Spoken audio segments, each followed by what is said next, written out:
You're listening to Later with Mo Kelly on demand from KFI AM 640. It's now time for Friday Nights with the Nautica de la Cruz. And it is Friday the 13th. Ooh, okay. And we're here. Well, it is time for Discover LA and, or SoCal, I should say. And I went to the Associates of Brand Library and Art Center, located at 1601 West Mountain Street in the city of Glendale. Now, the Brand Library and Art Center is a unique cultural and education institution located, of course, in Glendale, California. Originally, it was built in 1904 as the Brand Family Mansion. And those who don't know who the Brand family was, Leslie Brand was a real estate developer and developed Glendale in the early 1900s. So like the Brand Park and so forth. A lot of the staples in Glendale, he was the one that did the architecture for. And also, he did the real estate. The space was later transformed. The mansion was later transformed into a public library in the 1950s. And the library specializes in music and the arts, offering a collection of books, recording, scores, and other materials that support the study and enjoyment of visual and performing arts. Unlike regular libraries, it doesn't focus on general subjects. So if you want to go up there and, I don't know, let's say you need to do a paper on psychology, I'm sorry, you're not going to get that information. But instead, it concentrates on the arts-related topics, making it a valuable resource to artists, musicians, and art lovers. I call it the library for basically the arts.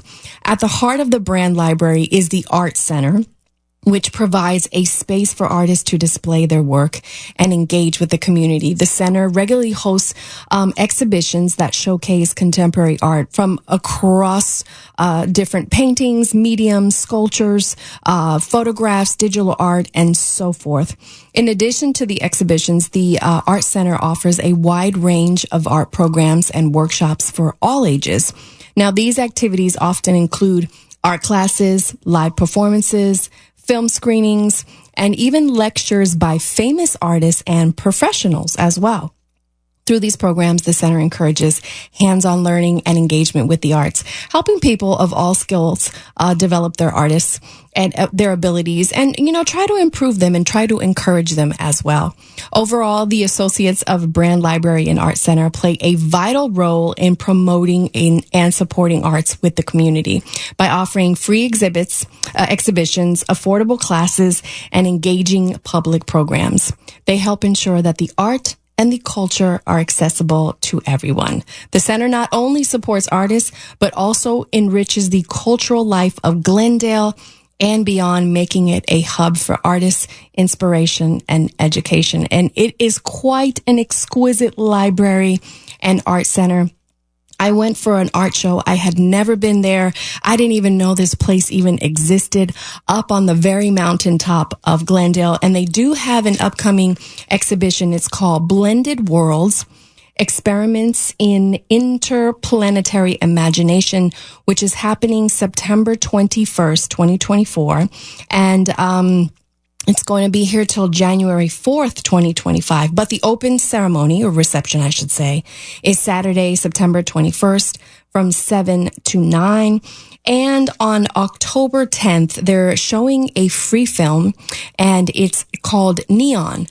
It explores the magic, beauty, legacy, and art of the neon sign when they first came out. And it's absolutely free. It's 5:30 to 8 o'clock. And if you'd like some more information, you could go to associatesofbrand.org. That's associatesofbrand.org. And they always have stuff going on for the kids as well. Once again, the address is 1601 West Mountain Street in Glendale. And I tell you, Mo, when I went because I have a friend who's an artist, and I decided to go. It was a free gallery that night, and I was driving up the mountain street, and I was going, wow, what is this? Is this a university? What is this? I didn't even know it was an art gallery, an art center, and a library, but it was, Mr. Brand's mansion. So he donated to the city and made it an art library. And it has a gallery to the left-hand side. And it's just stunning and beautiful. And the landscaping is, I mean, you could get married there if you needed a place to get married. Honestly, that's how beautiful it is. I appreciate you sharing this because I am self-aware in that I don't know much of anything about art. Oh, I love art. I don't have that eye to be able to appreciate it. Now, people can point things out to me, but I'm not going to walk in and look. Now, I can find photography. I can discern that and I can appreciate it, but abstract art or art in general is not something that I can do. What are some of the things which really stood out to you or stands out to you in appreciation of art? Well, at this particular gallery, there was, when people think of art, they think of, either watercolors or acrylic paintings. No, this was how people made art on cardboard, on just plain canvases, on gauze. I would never think of anyone doing that, of ripping 500 different kinds of magazines and making someone's face out of that. It's beautiful. And I think that it's intricate, and it's time consuming. Like if you go to the Hammer Museum, I've talked about this before. When you go up the stairs, the first thing you see is this red curtain, and it's made out of like little tin boxes with little pins. And it's probably, 60 by 60. I'm just, throwing out a number here, but it's beautiful.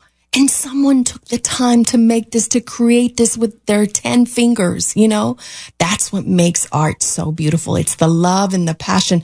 Not only that, the creativity and the colors. Again, how can people find it? Where can they find it? Oh, yes. It's associatesofbrand.org, associatesofbrand.org. And definitely go check out Neon. It's, I'm giving you the heads up. It's Thursday, October 10th. It's called Neon Free from 5:30 to 8.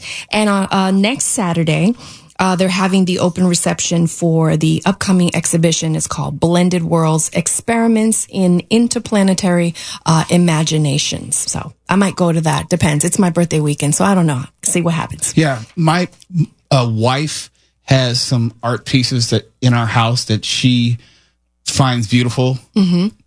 I don't see it. You don't see it? Yeah. And she says, "What do you think?" I said, Yeah, you just have to agree. As her husband, you have to agree. I just have to agree. Yeah. And for me, I was a big fan of the artist Ernie Barnes. And if people don't know who Ernie Barnes is, his artwork was featured on the television show Good Times and other places, but people best knew him for Good Times, and I have some of his signed pieces. But outside of that, I'm not saying this to mock it. I'm saying that I wish maybe I need someone to just walk me through and educate me about the finer points in the different periods and the different types of art. I mean, there's sculpture art as well. Oh, yes. Yeah. So those are the things that I appreciate you sharing this, because it reminds me of not only what's available here in the Los Angeles area, but inexpensive. One other thing I want to say is that I've never talked about this, but I love street art too. Like, for example, when you go to Paris, you see a lot of Parisians that sell their arts on little, 4x4s or little canvases. And some of my favorite pieces are from Harlem. I think I've spent maybe less than $50 on.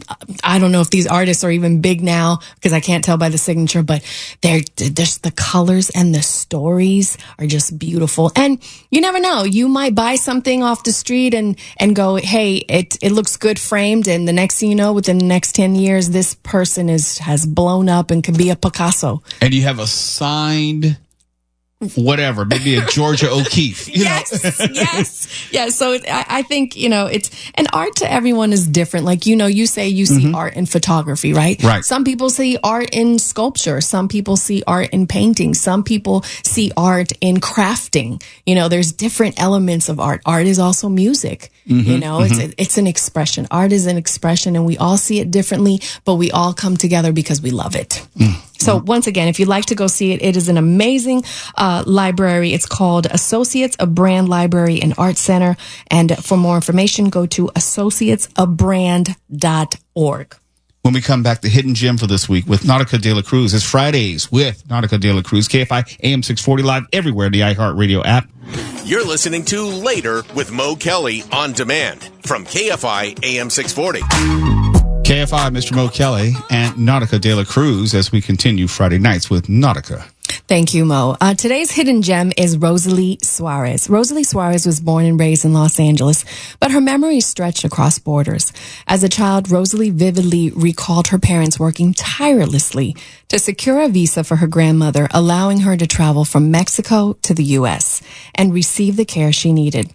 This experience left a deep impression on Rosalie, watching her parents care for her grandmother with love and dedication.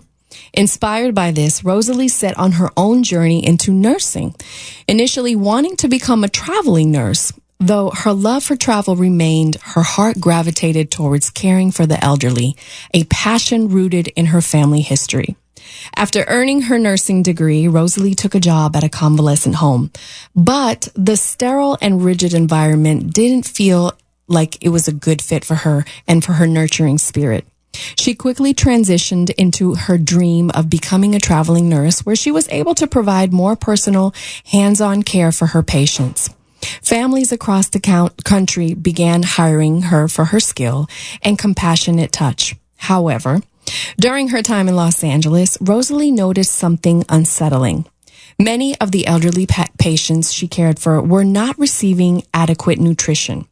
It was during this time that she was introduced to Project Angel Food, a nonprofit organization dedicated to ensuring the people battling critical illnesses receive nutritious meals. Project Angel Food stands for more than just delivery. Their mission is to serve the most vulnerable in Los Angeles, providing not only nutrition, but also hope and dignity to those in need. Founded in response to the HIV/AIDS epidemic, the organization has expanded its services to include those suffering from a variety of serious illnesses, from cancer to diabetes. They prepare and deliver medically tailored meals, ensuring that each recipient receives the nourishment needed to support their health. Through the efforts of people like Rosalie and organizations like Project Angel Food, lives are transformed and communities are uplifted one meal at a time. In addition to providing life-saving nutrition, Project Angel Food fosters a deep sense of connection and care within the community. Every meal is carefully crafted by professional chefs and volunteers, designed to meet the specific nutritional needs of each individual, whether they're managing heart disease, kidney failure, or other critical conditions. Beyond just food delivery, the organization offers a lifeline of emotional support, often being the only human contact recipients have in their daily lives. Project Angel Food's holistic approach, pairing nutrition with compassion, helps to alleviate isolation and gives patients the strength and the peace of mind to focus on healing. Their strong commitment to helping the less fortunate ensure that no one is left behind, regardless of their financial or health situation. I want to thank Miss Catherine Kalman, who Instagrammed me, and she referred me to Rosalie Suarez. And if you would like to volunteer or give a monetary donation, you could always visit angelfood.org. They are called Project Angel Food, but their website is angelfood.org. I'm looking at the website right now, and look, when you talk about these hidden gems, the people who are doing this work largely outside of public view, largely without media focus, without acclaim, and they're touching more lives than we usually can even imagine. Mm-hmm. So I got to ask you, how did you come across Project Angel Food? Well, I was referred to Rosalie from Catherine Coleman, who had hit me up on Instagram. And so she told me about Rosalie, and she told me about the foundation. And so I researched a little bit of the foundation. I got to do a Zoom with Rosalie because she is busy and a traveling nurse. And then I asked her a few questions, and then I started looking into Project Angel Food, and I thought that it was such an amazing organization. I work with another organization. I'm an ambassador for I Did Something Good Today.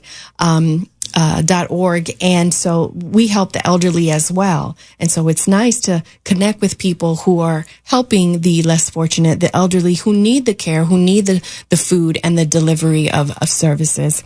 So I thought that was a good way to come together. There are so many things that we take for granted that we assume everyone has. We assume everyone has food. We have assumed that everyone has access to food, and we sometimes forget, me included. I'm not trying to remove myself from the equation. Yes. You lose sight of the fact that, especially with the elderly, they may not have access to food consistently. May not have, because they may not have transportation. They may not have the financial means. And this is when you have organizations like angelfood.org and Rosalie Suarez who fill in the gaps and try to bridge that separation between people and resources. Well, and especially when you're volunteering, and I speak for myself, you try to do as much as you can, whether it's some elderly can't have their prescriptions, pick them up. And right. So they call an organization and is like, hey, would you be able to service? And of course, if we have the means and we have the time, we have a car, we are at their home. And I think that's very important.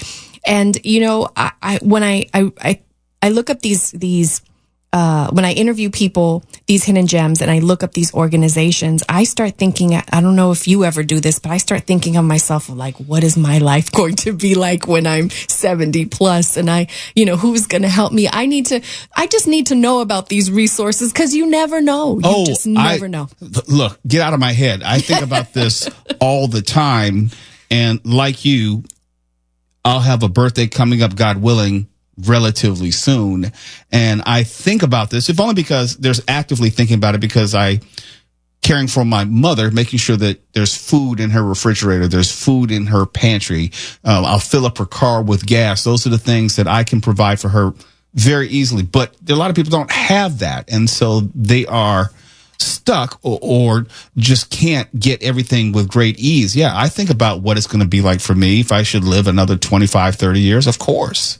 And I never thought about this until I was having a conversation with my mother this week.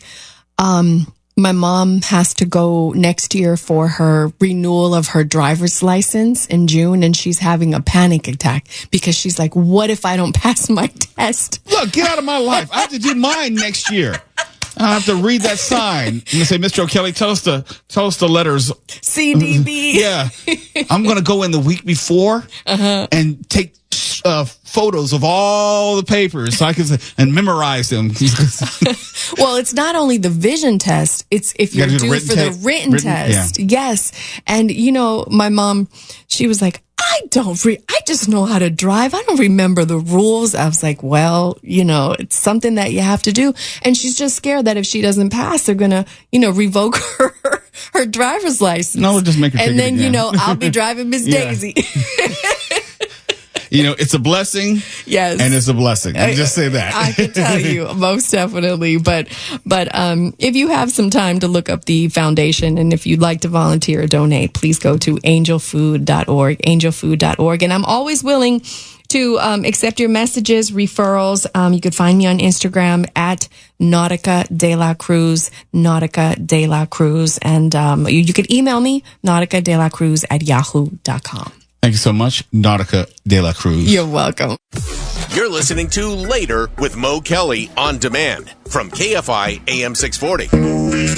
Now on Later with Mo Kelly, Mark talks about movies and TV, pontificates about pop culture. Rahner Report with Mark Rahner.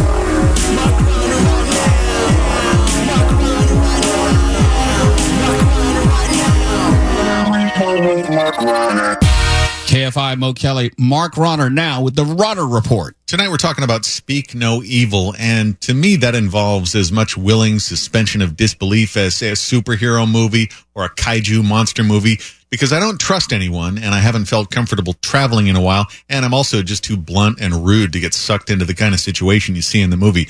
But I am a fairly bad judge of people, so that was my way in. Here's the deal. An American couple and their young daughter are traveling in Europe, and they meet a fun friendly British couple with a kid of their own. They bond over boozy dinners and mocking the other bores and stiffs who are traveling. Here's a bit of the trailer. This is my husband, Ben. Patrick Feld, this is my wife, Kira. This is Agnes. Has some trouble communicating. He can be a bit insecure. Nice Vespa. Yeah, isn't she? You should try. Can we? I won't call the fun police if you don't. Okay. Io lo so che mi chiami anche da diversi fusi orari. Ieri siamo stati esagerati. Back before I quit my practice. You're a lawyer. Doctor, listen, you have to come and visit. Yeah, that'd be great. Yeah? Yeah. Done. It's so quiet around here. Do you even have any neighbors? Hey, you made it! Welcome. Ta-da! You are VIP guests. Just to remind you, I'm a vegetarian. Our gift to you. That is so... Louise, doctor's orders. Very good. Settle in. I promise you guys, it could be a great weekend. Well, spoiler, it's not a great weekend. If you hear that music on a trip, turn the car around. This British couple invites the Americans to come visit them for a weekend sometimes. And this is where it becomes a fantasy because most Americans would say, love to, can't wait, and never do it. We do that with everything. Lunch, weekend trips, invitation to Mo's house, everything. Huh? Let's move on. But a weird cultural thing I learned when I lived in Scotland is that when Brits and Europeans invite you to do stuff, they actually mean it. And if you accept, you sort of have to do it. You're expected to. This led to some situations. Nobody can prove anything. And when this American couple accepts the invite in the movie, things slowly get uncomfortable, then they get weird, then they get dangerous, then frightening. The British couple's played by James McAvoy, the only really recognizable star in the cast, and Aisling Franciosi. The Americans are Scott McNairy from *Halt and Catch Fire* and Mackenzie Davis, who was also in that show, as well as Terminator Dark Fate. You remember her, the one with the short hair, who the robot who protected the family? I sure do, because I love *Halt and Catch Fire*. Okay. So I didn't recognize them immediately, which worked better for me in the movie because all bets are off. It seems like this Yankee couple is uptight and has some festering issues that come out gradually, as well as a 12-year-old daughter with an unhealthy attachment to a stuffed animal toy, which you know right away is going to be like the old Chekhov gun on the table. Can't be good. The Brit couple are free spirits. They're bon vivants, eager for discussion and debate about personal things that we don't tend to talk about, pushing boundaries. What, no swimsuits? No problem. And let me fill that glass, too, while we're at it. Maybe this is what the uptight Yanks need, maybe to help them loosen up. Or are they going to suggest some dirty stuff, a game of Twister? The little boy of the British couple has an issue of his own. He's mute, more like Chekhov's tongue on the table. Can't be good. Mute children, always a red flag. You want them to shut up, but not to be fully mute. This is a slow burn thriller, whose main attraction is McAvoy chewing up the scenery, acting like a mercurial, charismatic nutcase. And it's cinema of discomfort as much as a thriller. It relies a lot on the cultural norms of behavior, which seem more insane the weirder the situation gets. When do you speak up when somebody's out of line, especially if you're a guest at their house? Or if they tell your kid what to do, or if you see them being too rough with their kid. Or how about this? If you've ever had an argument when you get home because you didn't think your partner was backing you up in front of the other people. Yes. I'm clenching up right now. Speak No Evil reminded me of Paul Schrader's The Comfort of Strangers way back in prehistoric 1990 with Christopher Walken and Helen Mirren as the wild couple. That's a good creep out movie, worth a watch, worth seeking out. This is also a what would you do movie. How much will you go along with to avoid an awkward confrontation or being a rude guest? It's easy to imagine this kind of stuff set in Japan, but honestly, it's not like Americans aren't plenty easy to wind up. The Yankee wife here, as you heard in the trailer, doesn't eat meat, but she'll eat fish. And she prefers it line caught, by the way. Well, what if that ain't on the menu at dinner with the people you're staying with? I've had these kind of Indiana Jones, you're embarrassing me, whispered conversations when we were served haggis during a much later trip to Scotland. It didn't spiral into the over-the-top violence you're going to get in the third act here, but I can see where the filmmaker got the idea.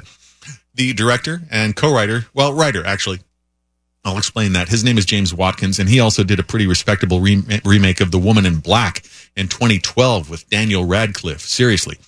And Speak No Evil is also a remake of a Danish thriller from 2022. Same name. You can find that streaming for free on Freevee. I say he's the co-writer because the original writers of the Danish movie also get credit. Bottom line here, Speak No Evil is a change of pace. It's cringy. It's worth a watch. I'm not sure you need to watch it in a theater. Sorry, publicists. It seems relatively tame and puritanical to me compared with what you might see in a European movie.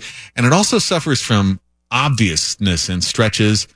On the other hand, that obviousness also contributes to the tension because you know what's coming. So that's kind of a wash. And even though it's not a walking in slow motion away from an explosion type of movie, the last act does seem like it might have been focus grouped in America, possibly by Frank Luntz wearing that horrific toupee of his. I'm not joking.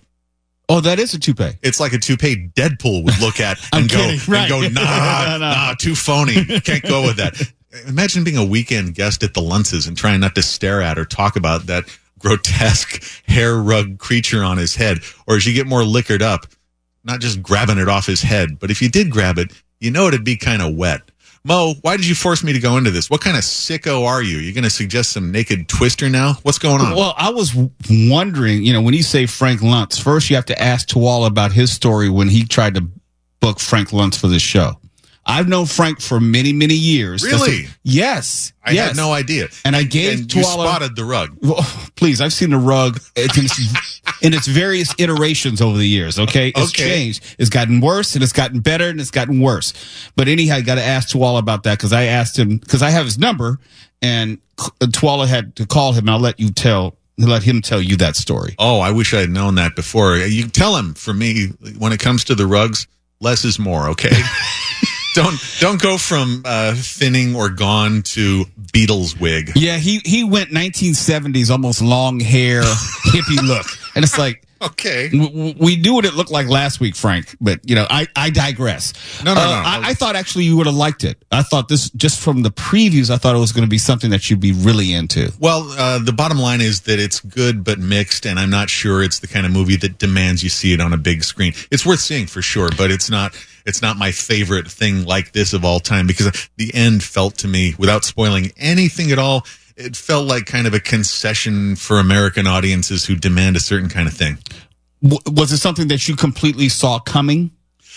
Lots of stuff you see coming, but that is part of the buildup. So, like I said, it's a little bit of a wash. It really makes you uncomfortable, I'll tell you that. So if you're looking for a Friday the 13th weekend kind of thing, you could do worse than this one.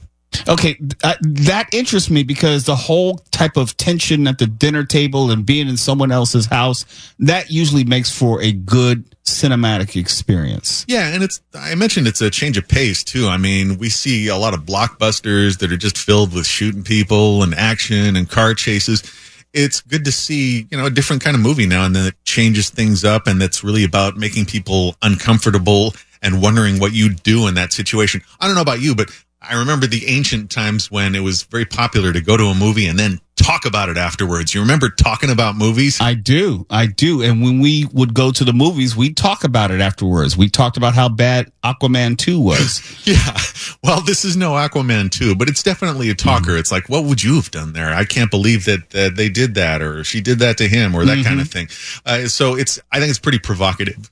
Well, when you get some free time, not that you have any, but when you get some free time, make sure you go to Tuwala, ask him about booking Frank Luntz, and then I'll tell you my Frank Luntz stories. And then also ask him about the time we tried to book Omarosa Manigault on the show. I'm doing it as soon as I get done with the news on this break right now. I can't wait. Good stories. KFI AM 640. It's Later with Mo Kelly. We're live everywhere on the iHeartRadio app. Later with Mo Kelly on KFI AM 640. Live everywhere on the iHeartRadio app. It's now story time. Last segment, Mark Rahner, in the middle of the Rahner report, made reference to Republican pollster Frank Luntz. Well, specifically. Well, yeah. Specifically, that thing in his head. Yeah, okay. But the point is, you called him out by name. Yeah. And I have a history with Frank Luntz. I used to book him for a number of shows over the course of years. He should know me because I was calling him like every other month to book him for a particular radio show. Got all of his important details. when I started doing the Mo Kelly show and we were doing more politics, I said, hey, you know what? Why don't we get Frank Luntz on the show? And so I gave the information to Tuwala to call Frank Luntz. And I said, let him know this, let him know that, let him know that you got my number from him. Let him know that you got his number from me and everything. And it didn't really go too well. And I'm gonna get Tuwala to come in here to tell the story himself in just a second. But also there was Omarosa, or she pronounces it Omarosa Manigault, and she had just left the White House after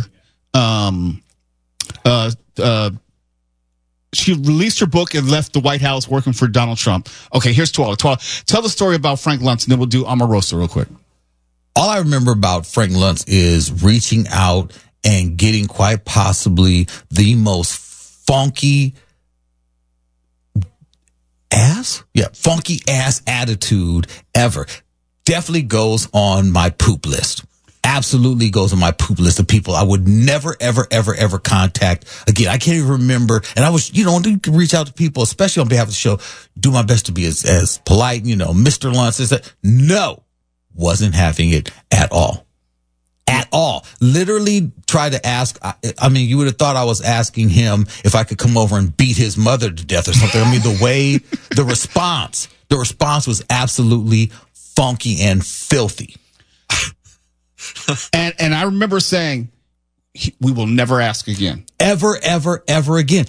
Again, because this is like, we're not trying to do us a favor. We're trying to speak to you, let you have your say. Yeah. No, not having it. And that's what people forget. People are like, why don't you talk to so-and-so? Why won't you have so-and-so on?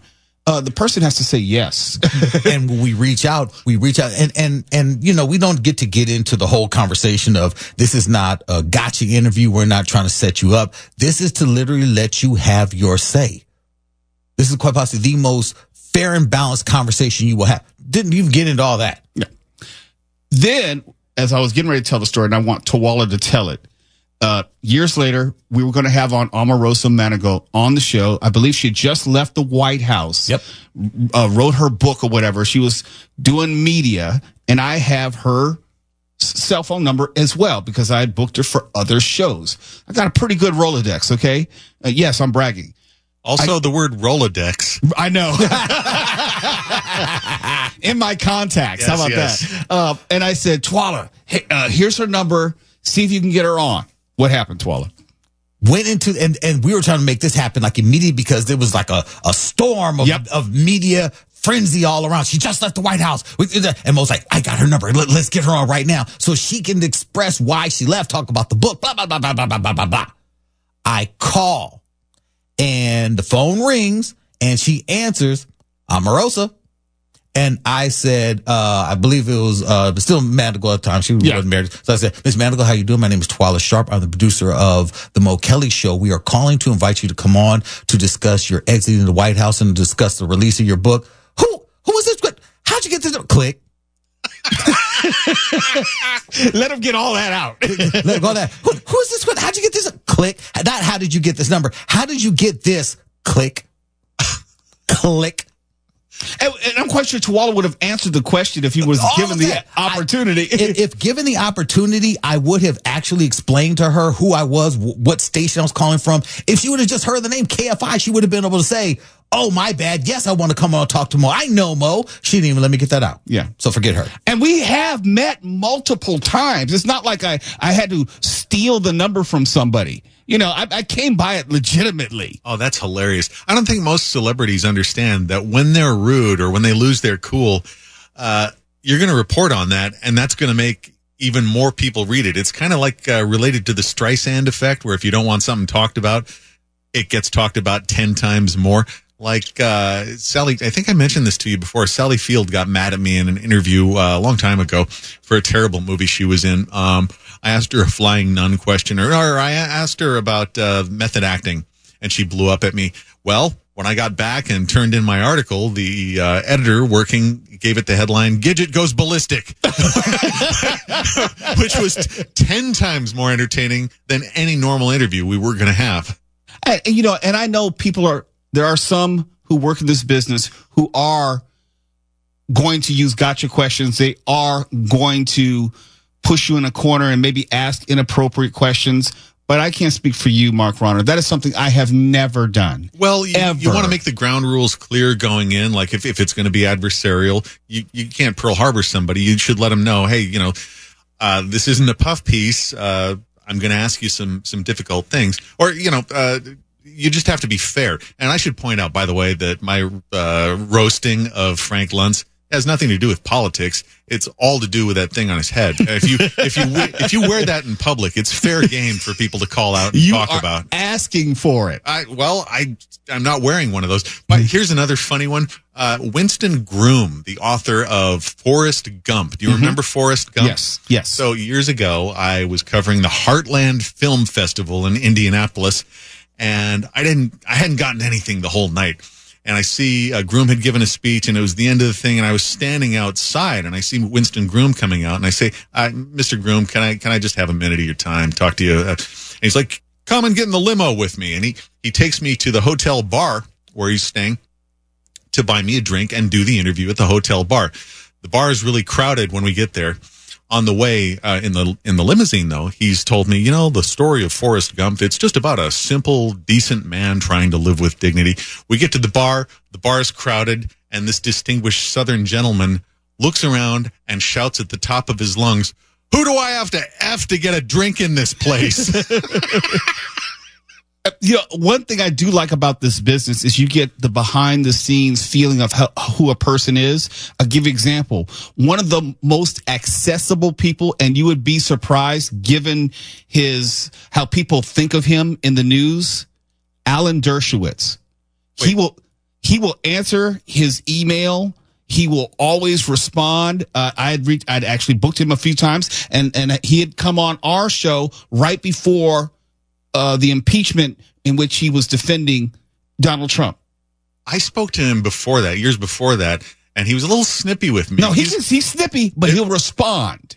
Yeah, I mean, he's very hierarchical in his responses to people. Like, if you're on the A list, yeah, he'll be a lot nicer to you than if you're like with some Gannett paper someplace, which I was at the time. Look, all I can say was, he emailed me, and he was short. It's like, okay, so when do you want to do it? How much time? All right. And then he called me out of the blue. It's like, can we do it now? It's like, okay, all right.